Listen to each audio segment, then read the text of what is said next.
All right, it is Monday afternoon. It's a little quiet in here. I got my daughter cleaning the vending machine. I'm not going to show her, but you can see her hair there. But she's doing a deep clean. She actually takes care of this machine. She buys all the products and yeah, does everything. It's nice little small business for kids to start off and get going. But here it is, what time is it? 3 o'clock on a Monday, and we got all these dryers like pretty full. So I got to fill up the ATM machine too.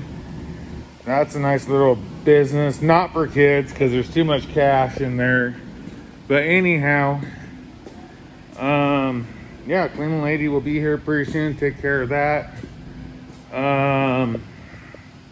Yeah, I don't know. The big thing is just keep things nice and clean, including the vending machine, and keep it stocked. We really don't do a good job with candy bars because it's hard to store them, and candy bars are expensive, and to get a markup on it, it's a little tough.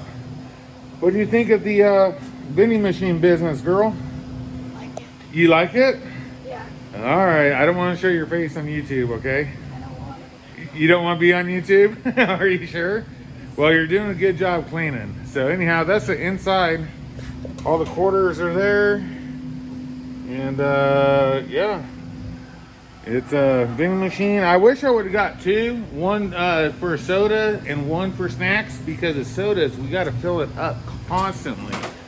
I think that for every person that comes in here either gets at least a soda or some chips or both. So it's like non-stop with this vending machine. So be ready for that if you get a laundromat. As long as your store is busy, your vending machine will be busy too. All right, guys, have a good week, and we will talk to you later. All right, bye.